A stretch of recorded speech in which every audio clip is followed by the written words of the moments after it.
Okay, the very first thing I want you to do is take the sermon title that is printed in your bulletin and disregard it.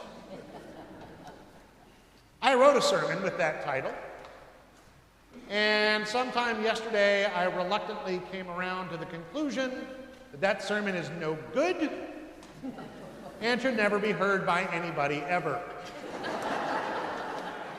You're welcome.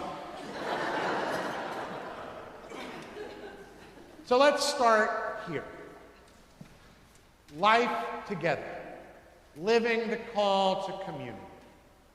That's what I'm inviting Plymouth Church to ponder in the season of Lent. I did not invent the phrase life together. It's the title of one of the best-known, best-loved works of 20th century theology, Dietrich Bonhoeffer's little book about sharing life and community.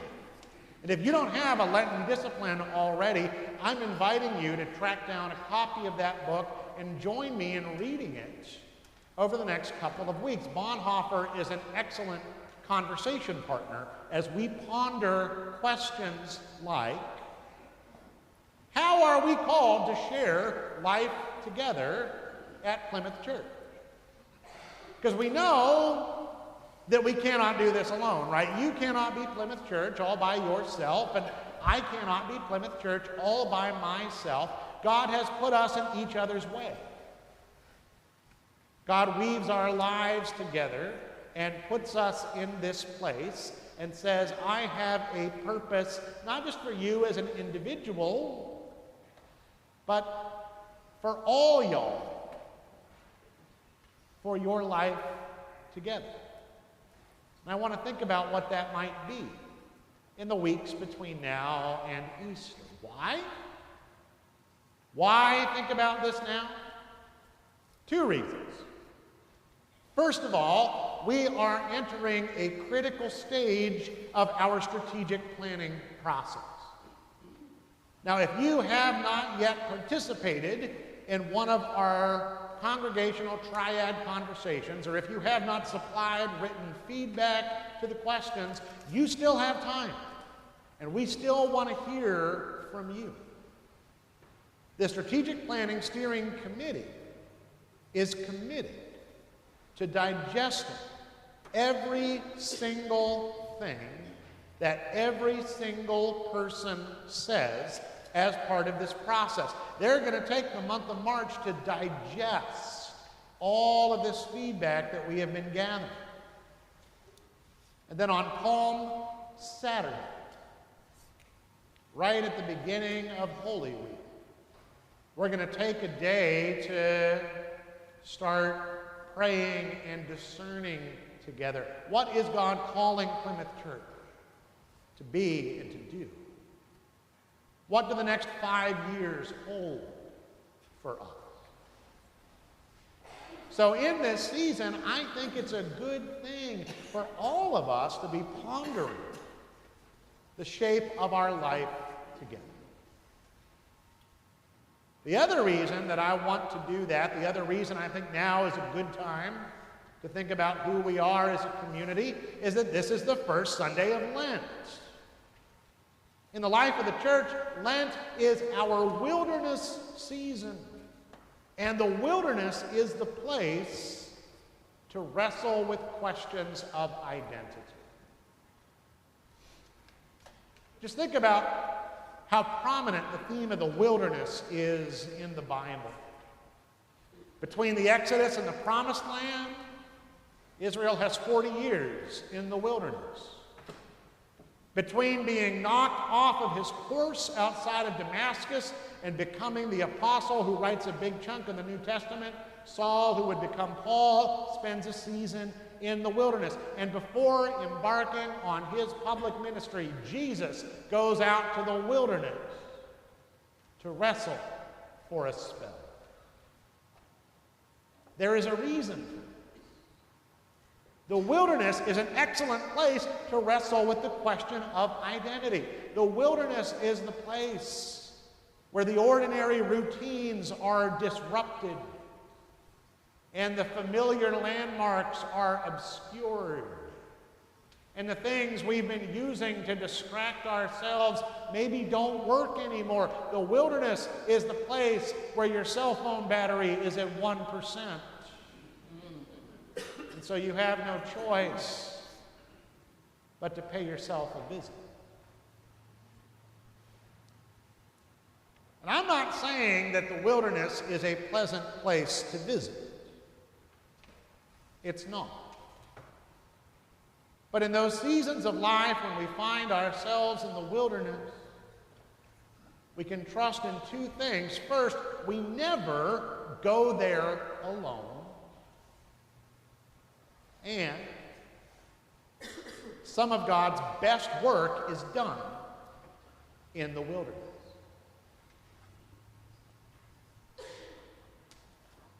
Jesus spends a season in the wilderness.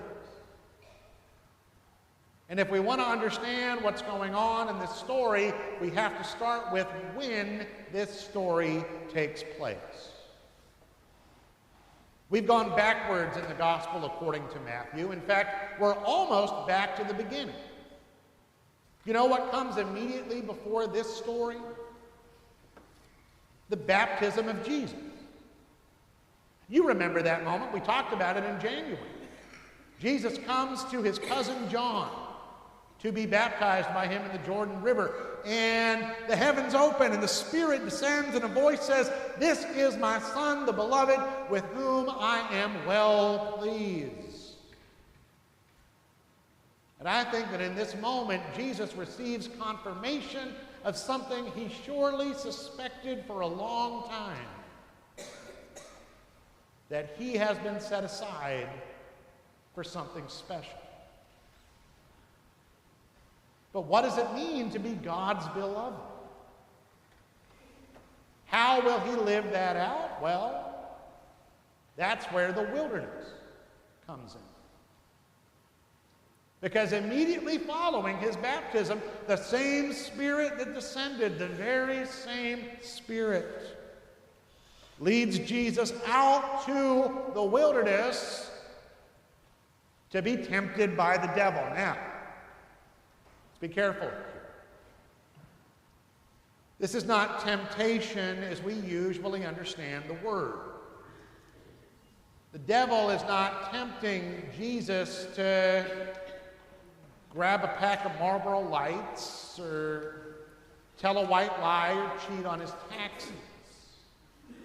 See, Jesus just had this experience of being called God's beloved, and now he needs to wrestle with what it means, and that's when the devil starts talking to him. He is hungry and tired and awfully alone. He's trying to come to clarity about what it means to be God's beloved. And that's when the tempter tries to get him off track. Each of these temptations can be read as a false answer to the question, what does it mean to be God's beloved? As we ponder what it means to share life together, each temptation can also be read as a false answer to the question of how should we live out this community here at Plymouth Church.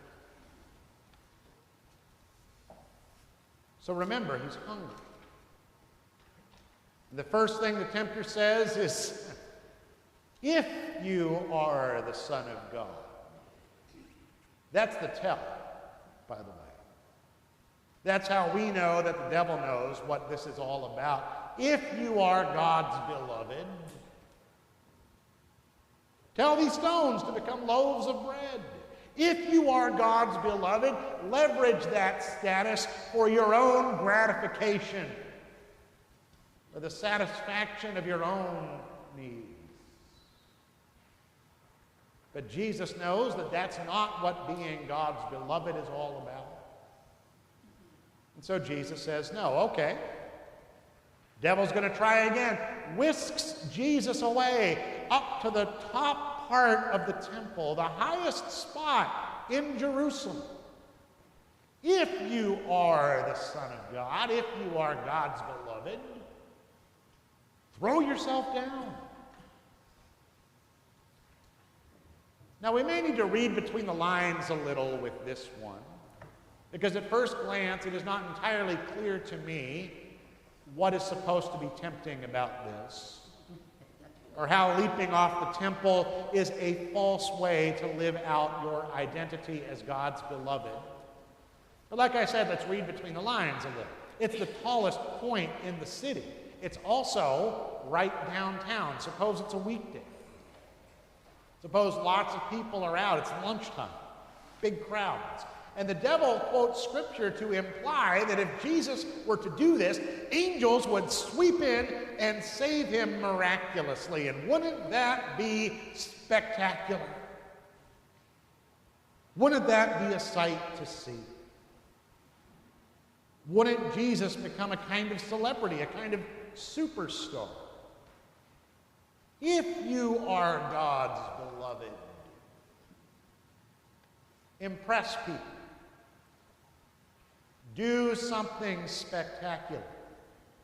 But Jesus knows that being God's beloved isn't about impressing people or being spectacular, so Jesus says no, and the devil's got one more card to play. Again, Jesus is whisked away, this time to a high mountain where he sees all the kingdoms of the earth and all of their splendor. All of this I will give you, says the devil, if you fall down and worship me. Once again, let's read between the lines a little. I don't think Jesus is looking for pomp and circumstance. I don't think he's really interested in sitting on a throne. But Jesus must be painfully aware of how broken and unjust our world is. And if he could seize power, well, maybe he could do some good. If you are God's beloved, seize power to impose your will on the world. But Jesus knows that being God's beloved is not about seizing power, even for the sake of the good. So Jesus says no. 3 strikes and the devil is out. The tempter leaves. And suddenly there in the wilderness, angels come and minister to Jesus. The work of the wilderness is done. And the ministry of Jesus is about to begin.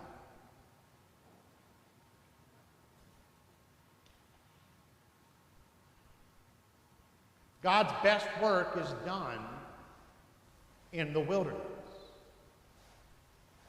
Because the wilderness is the place where we can see and name and reject the false alternatives to God's call on our lives.